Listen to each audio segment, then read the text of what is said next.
Добре дојде во магична сцена за Саша Ефтимова. Здраво, Саша. Здраво. Се снимаме во Националната опера и балет. Се спрема една балетска представа која што ја најавува дека ќе е нешто што е најдобро досега направено или нешто да го продолжи патот на Зодијак, кога се бараа карти повеќе за балетските представи. Во меѓувреме излегоа многу убави балетски представи од Зодијак наваму, но сега нешто се спрема поинтересно, поразлично, поново за младата публика да ја придобијат некако во операта и балетот. Инаку што се однесува до операта и балетот, можам да кажам дека сум изненаден колку маркетингот им е на многу високо ниво, затоа што сите представи, дали се работи за оперска или балетска представа, се преполни. Затоа на сите оние кои што сака да ги гледаат представите, ги советувам што е можно побрзо кога ќе го видат репертарот, одма да си ги купат билетите онлайн, затоа што навистина ги снимуваат за многу кратко време.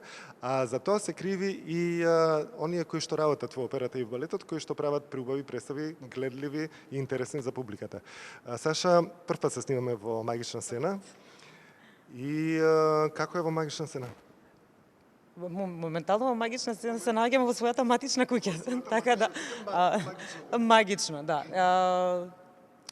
Почетоците ти беа кај да се вратиме 20 години уназад?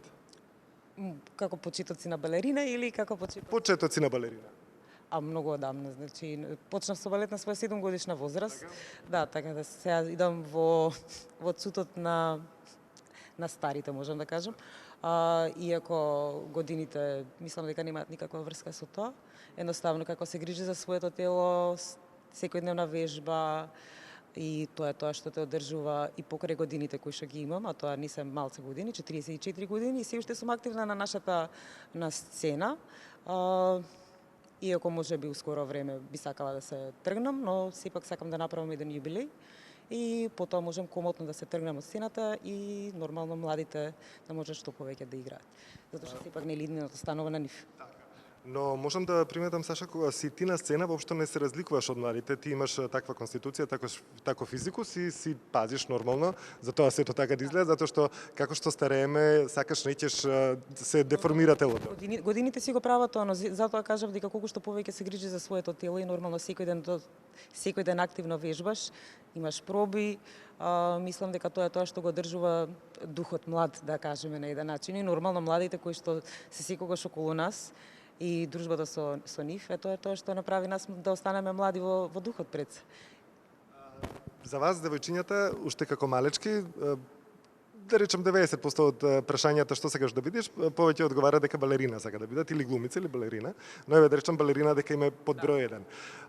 И се запишуваат многу девојчиња во балетска школа, како што и ти самата си направила на 7 години. Имаше балетски студија, значи беше само балетската школа Илија Николовски Луј, но сега младите имаат доволно, мислам, имаат шанса не само да се запишат во балетското училиште, туку има многу балетски студија кои што се водени од мои колешки од Дика Театаров, каде што би им препорачала своите деца уште предшколска возраст, значи од 3-4 години можат слободно да ги запишат во тие балетски студија и нели доколку решат да се занимаваат со оваа уметност, дека може да продолжат во балетското школа овдека национално. После некое време, да речеме, се запишуваат на 3, 4 или 5, 6, 7 години, после некое време, после 2-3 години, веќе се свесни дека не е тоа, дека има многу напор, многу работа и едноставно се откажуваат. И тоа се откажуваат масовно. Малку останувате оние правите кои што сте издржливи, кои што сакате да дочекате староста на штиците што живот значат. Да, значи, нашата професија е навистина тешка професија. Многу откажување треба од све во животот. Значи немаш едно нормално детство како што секој друго останато дете го има. Но сепак ако навистина е тоа што го сакаш, мислам дека тука никој не може да го смени тоа. Значи таа љубов, таа посветеност, мислам дека пута 100 се надокнадува за тоа детство кое што не сме го имале ние, затоа што едноставно љубовта да бидеш на сцена, љубовта кон играта, љубовта кон балетот е тоа што не исполнува нас. Така да тоа детство кое што останатите деца го имаат, ние го имаме на еден друг поинаков начин, со тоа што нели нормално со сега ми се исто така и колешки овдека кои што имаме заедно завршено, некако сме другарки со една иста мисла, да кажеме, со едно исто детство, кои што си ги делиме своите таги, надежи, да кажеме, кои што сме сакале да ги имаме на сцената, борби со тоа што сме справувале во средното балетско училиште или во нижото балетско училиште, нормално борбите кога ќе влезеш во театар за прв пат. Како е сето тоа? Значи, има некоја си убавина, иако има доста многу откажување. И нормално кога детство кое што го немаме ние, едноставно. Имаше период кога сакаше да се откажеш? Многу пати. Многу пати. Можеби, мислам, тоа сигурно ќе го кажам, мојата професорка, иако све и должам на мојата професорка, ми има поставено онака како што треба да ме постави, ме направила тоа што сум денеска, значи сигурно ми давала и шанса и да бидам кореограф и нормално работела со мене, но можеби тој напор кој што едноставно, од една страна напорот кој што ти го даваат и сите тие понекогаш и навреди, да ги кажам, од професорите, биле секогаш за да те бодрат, за да видат колку едноставно можеш да издржиш. Значи, психички те спремаат за стресот кој што ти треба да го имаш, додека имаш некоја голема главна улога која што треба да ја одиграш. Но нормално кога си дете, тоа ти не го разбираш на тој начин, него едноставно мислиш дека професорката или не те сака, или те бутка на еден погрешен начин, малце психолошки делува на дете кое што е во развој. И можеби тука беа тие моменти кога сакав да се откажам. Истиот случај го имав и додека бев во Америка, но професорот кој што ми беше ментор подоцна, ме притискаше на тој начин за да го извлече најдоброто од мене. Али бев малце повозрасен и го сватив тој психолошки принцип на таа некоја си работа. Но додека си дете од 15 и 16 години, едноставно не го разбираш што сака професорот едноставно да ти каже. Него го гледаш како... Па не е како непријател, него едноставно не можам да го издржам ова темпо, не знам што сака професорот од мене да извлече, све правам како што треба. И кога ќе се вратиш дома, се враќаш со солзи. И секој ден ти продолжува со солзи и повторно имаш солзи. Затоа кажувам дека ова е многу тешка професија, едноставно ментално исто така те истоштува колку што ментално те исполнува, толку ментално и психички те истоштува оваа професија. Но мора да си сериозно здрав човек, и духовно, и ментално, и физички, во секој поглед, за да може да го издржиш напорот на оваа професија. Сега моментално, да се навратам на премиерата која што ја најавивте на самиот почеток, моментално сите играчи поминуваат кроз еден таков циклус, да кажеме, затоа што сепак... Па тоа не е тортура. Ми се допаѓа што сите се максимално инволвирани во проектот. Тоа е едно затоа што се работи за тројца кореографи со тројца различни стилови. И еден ансамбл кој што е тој ансамбл кој што ние го имаме и нормално сите се максимално експлоатирани на еден начин во сите три дела. Али сепак го гледаш дека се желни за нешто ново. Како што публиката е желна за нешто ново, така и самите играчи се желни за нешто ново, нешто што ќе ги предизвика да излезат од својата комфортна зона. А тука се наоѓа и самата убавина во самата представа, затоа што излегуваш од една комфортна зона, која што ние нормално сме навикнати. Како народ сме навикнати да седиме во една комфортна зона, затоа што тоа ни е пријатно, едноставно.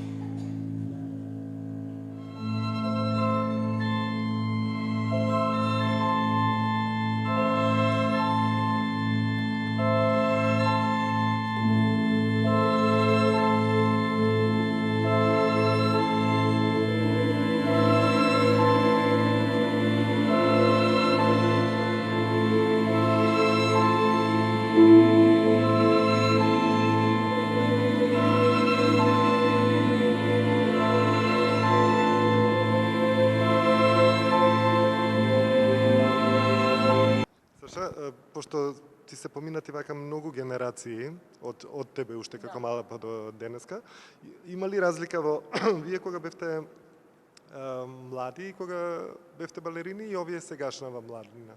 Значи, сега имаме еден млад подем, да кажам, на балетски играчи. Во тоа е убавината. За разлика кога бевме моја генерација, во театарот не доаѓаат толку многу млади балерини од кои што завршија во балетското училиште. Значи, завршуваат 3, 2, 5. Сега имаме генерации и генерации кои што влагаат. И нормално имаше една мала, ќе кажам, страхопочит према постарите колешки, кога ќе влезавме во ансамбл. Не смеевме ништо да кажеме лошо, ниту баш буквално што се вика со два прста, дали може да прашам.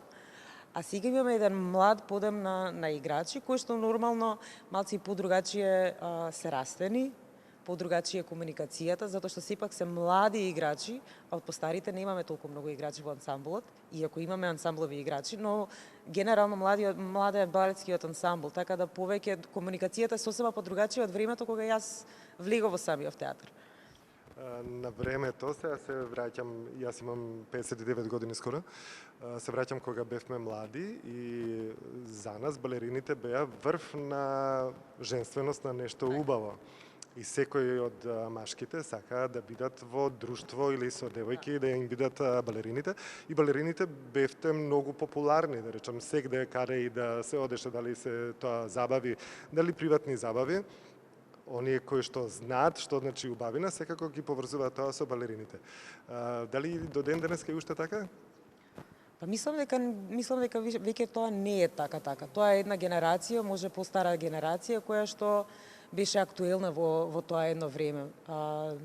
Моментално не верувам дека сме така познати, да кажеме, како порано што сме били. Да, затоа што повторно други генерации се, начинот на кој што се растени е сосема другачи од времето во кое што ние сме растени. Така да и можеби затоа сепак се знае балерина си е балерина, но не се така експонираме доволно добро во јавниот живот, да кажеме, затоа што нормално навистина 90% од времето го поминуваме тука на работното место и нормално останати работи кои што ги имаме дали во приватно балетско студио, дали во студио за некој си физикална терапија, да кажеме, како што е реформер или останато, значи сите имаме некаков тек на животот определено со што би се занимавале надвор од работното време и многу малце време, иако останува сепак време за оној јавен живот, излегување и сето тоа, но мислам дека генерално сме некако посветени на работата, а јавниот живот или да кажеме животот на излегување останува на едно споредно место. Така, и не сте популарни, да речем. Не сме популарни на начинот на кој што порано бевме популарни, да. Сега се глумците во популарност, да речем број 1, па потоа може би оперските пејачи, па вие сте некако на трето место на доаѓате. Може би не се доволно експонирале што порано се експонирале, но мислам дека нема ни потреба од таа експонација, затоа што едино кај што треба да се покажеш на вистина тоа е на сцена. А на сцена сте неприкосновени. Па фала Богу, мислам има сега доволно Инстаграм и сите останати работи, така да тука некако повеќе се ја вршиме својата промоција на уметничкиот живот.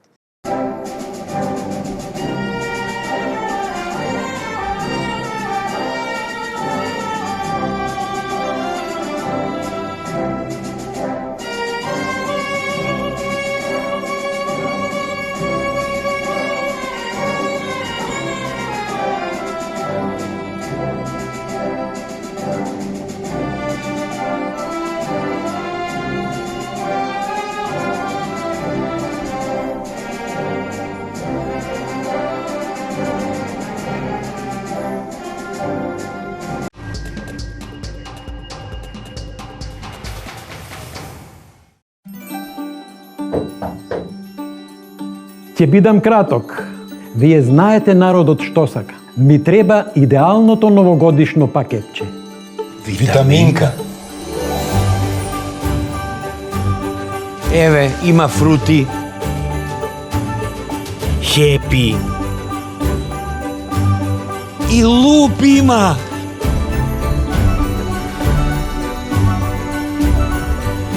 Секако и стови флипс. Среќни празници, Витаминка.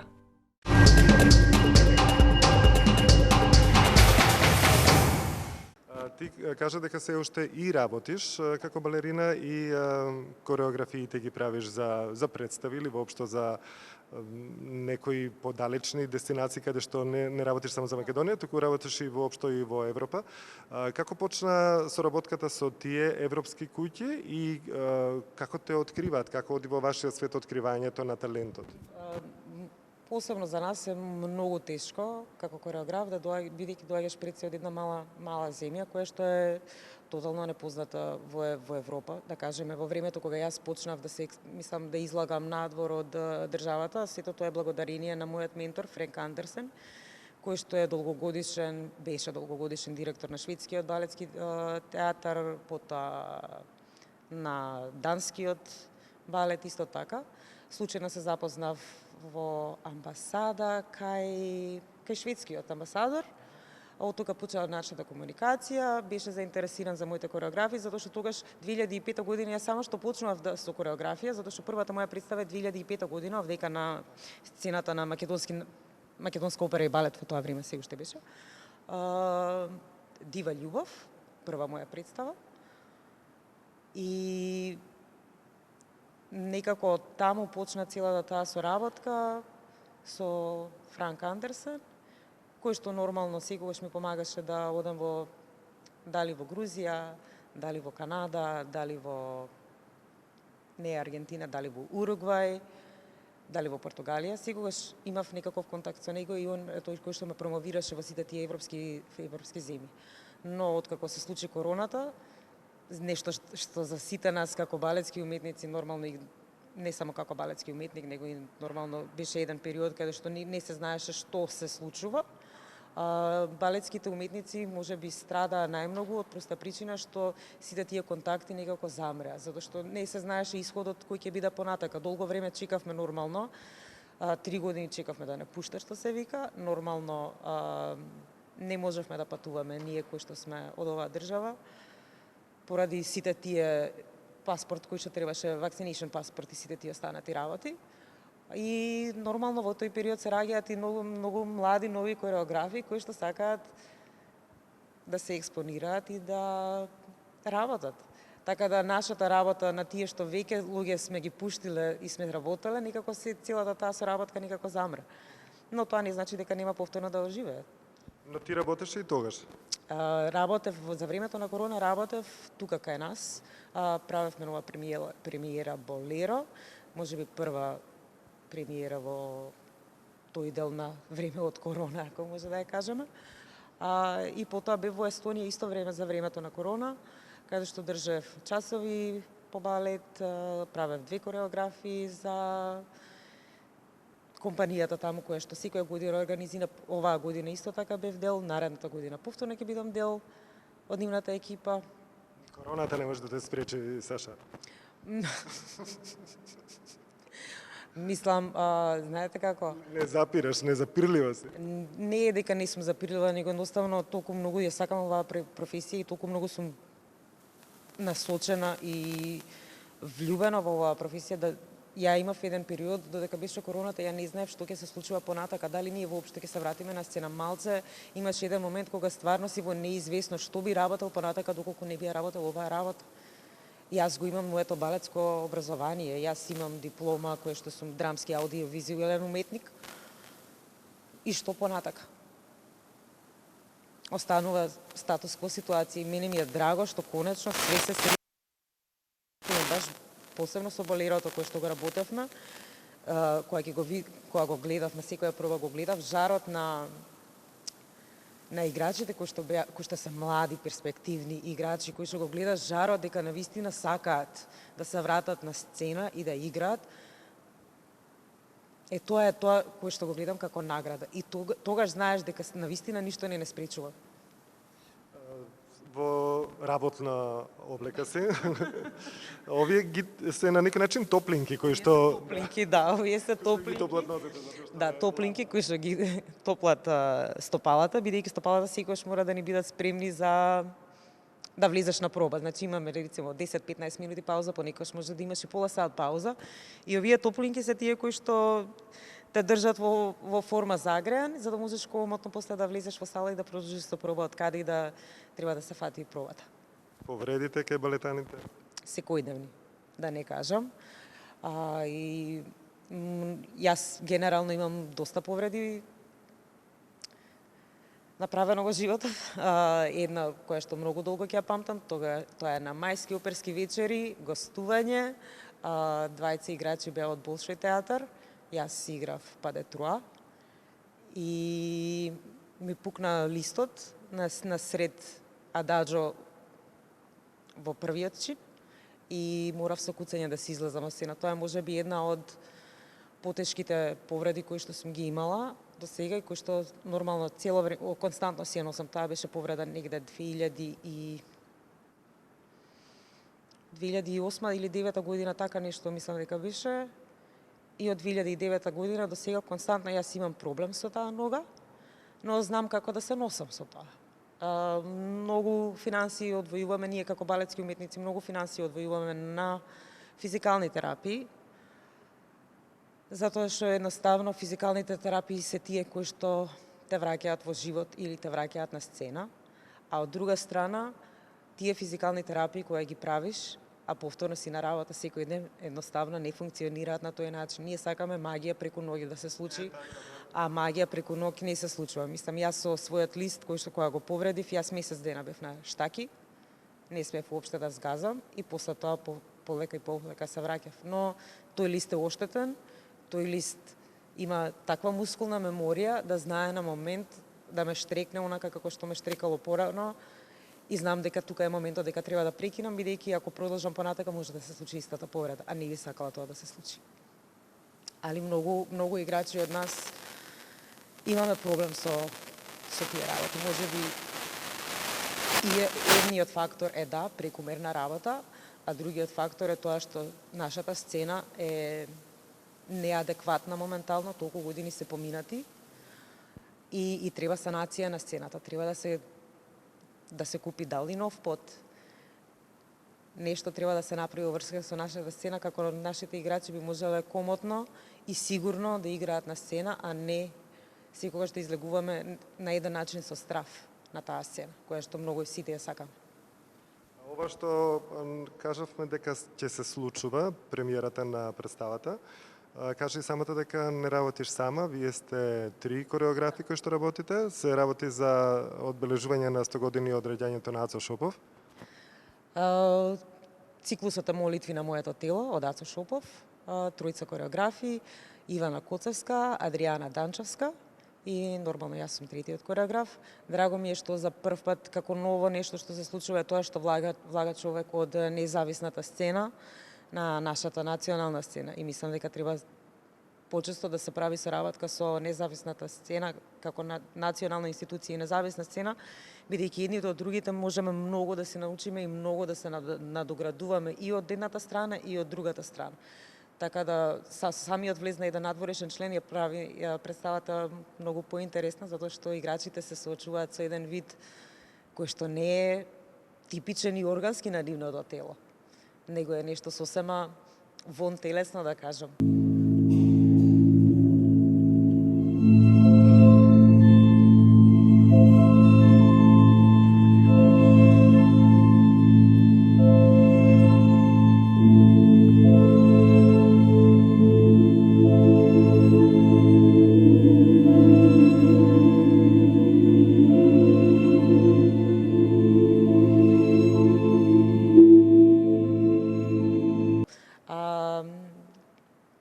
Доста комплексен проект.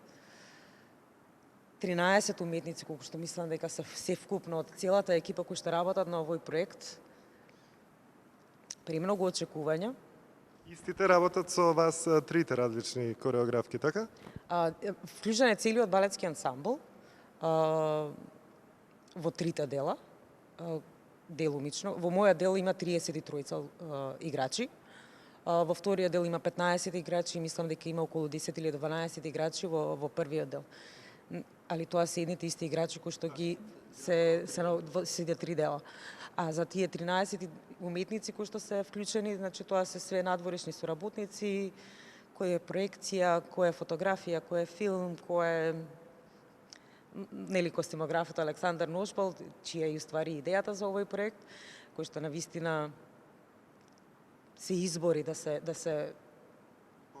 се постави ова нешто, затоа што навистина пред се доста интересно да работиш балетна поезија, затоа што поезијата секој различно си ја чита и во било кој стадиум, еве кроз месециве како што ја читам поезијата на Шопов, секогаш наоѓам нешто ново и ново во самите песни кои што ме тераат да направам нешто ново и ново во самата кореографија. Иако првичната мисла со која што тргнав беше една, на крај завршувам со нешто сосема другачие, затоа што ставот кој што ми бил кога сум почнала на самиот почеток на со читање на поезијата е сосема различен од тоа кое што сум сега, да. Кажи ми, што ти треба, какви мотиви или какви пореви за да почнеш една нова кореографија и кое е она иницијалното нешто во твојот организам што ти кажува да, сега ќе почнам да работам таа кореографија и ќе биде на тој и тој начин? Ја кореографиите ги гледам во слики, играчите ги замислувам пред себе. Али секоја кореографија која што или секоја представа која почнем, ја се почнувам секогаш од крајот. Не знам зошто, полесно ми е крајот да го направам.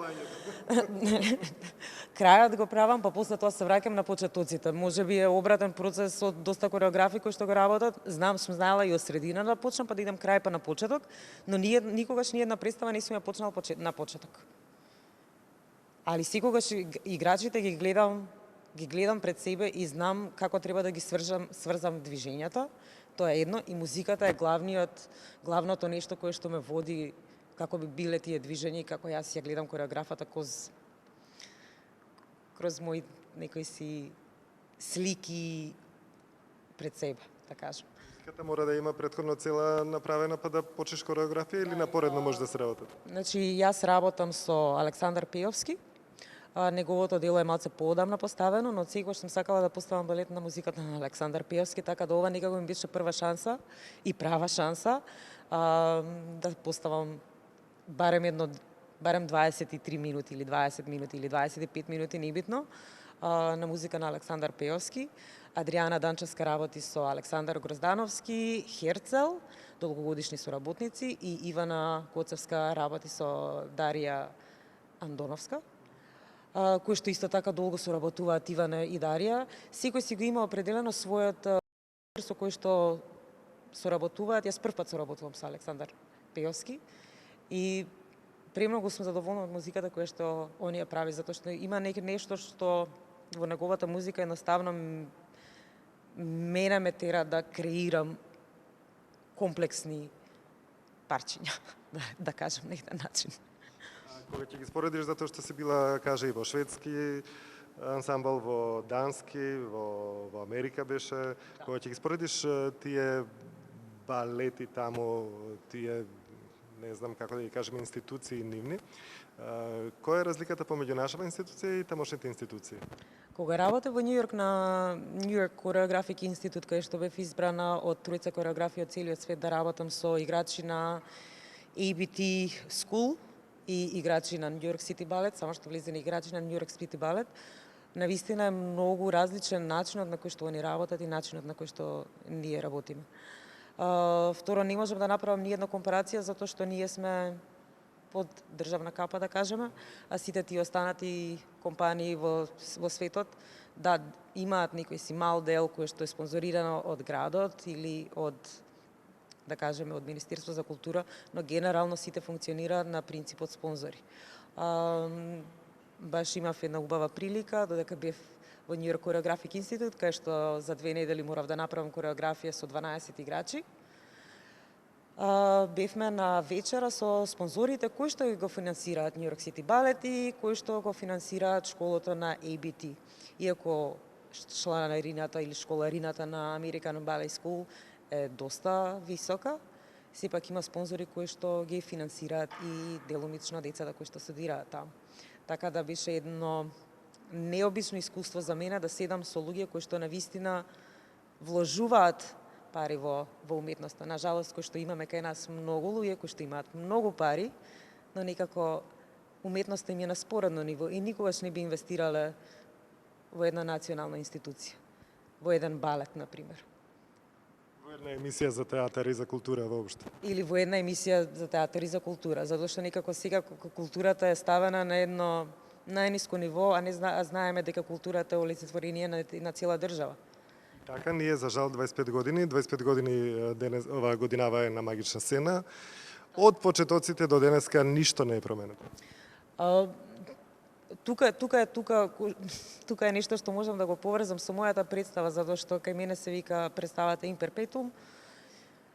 Нешто што константно се врти во круг, едно безизлезно стање, или безизлезна состојба по македонски да можам да кажам, во кој што се наоѓаме ние сите, целиот наш народ.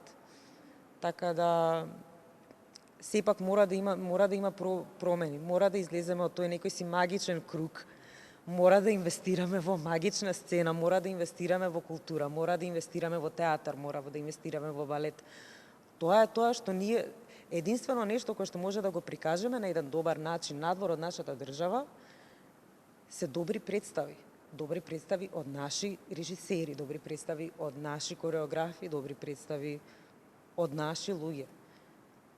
Танец е еден кој што не представува на врвно ниво во светот. Можеме и ние, ако адекватно најдеме представа која што е соодветна да иде по европски сцени. Ние не можеме да идеме со Лебедово езеро, да, можеме да идеме со Лебедово езеро, да, можеме да идеме со било која представа од класичниот железен репертоар, но во светот имаат гледано многу поубави представи од Лебедово езеро, интерпретации на Лебедово езеро од други компании. Ние не можеме да го продаваме Лебедово езеро во светот. Ние можеме да ја продаваме молитви на моето тело во светот. Ние можеме да продаваме, не знам, и представите на Игор Киров ги носевме надвор во Европа. Госпогиците од Авиньон на Олга Панго ја носевме надвор од Македонија. Значи тоа се представи кои што може да дадат еден мал печат за една мала држава надвор во европските земји. Така да се надевам дека тоа би можело да се случи и со молитви на моето тело. Мислам, тоа е мојата. Јас се надевам на сето тоа, нели се стремиме кон некои нови предизвици, правиме еден голем комплексен проект кој што се надеваме дека ќе излезе онака како што е замислено во главите на сите луѓе инволвирани во овој проект. Значи тоа е нешто што можеме ние да го дадеме надвор. Тоа е нешто што можеме ние да се представиме како држава надвор. Тука треба да ги гледаме сите тие работи, да не кажам. Саша, ти благодарам многу што ми беше дел од магична сцена. Убаво... 25 години во магична сцена. 25 години, ама тоа не значи дека следната година нема да се снимиме повторно. Ајде да видиме што од ова ќе се смени, дали ќе се смени, дали ќе тргне, па можеби ќе се снимаме и негдека во Париз, не знам, на некоја сцена таму балетска. Мислам, јас се надевам. Лесно може да ги направиме контактите. Само треба да имаме финансии и тука повторно пак ќе ги спомнам, нели нормално луѓето кои што имаат големи фирми, кои што имаат доволно средства, кои што би можеле да помогнат за нашите уметници да може да се представат некаде надвор. Не зборам само за представа, зборам и за млади уметници, надежни балетски првенци кои што треба да патуваат на гала представи. Тука се тие исто луѓе кои што треба да ги спонзорираат и нив. Запамтете, а ние после ќе си направиме дополнително муабет дали тоа се реализирало или не. Ви благодарам многу што не гледавте. Фала ви на вас. Ти благодарам многу за убавото дружење. Фала исто.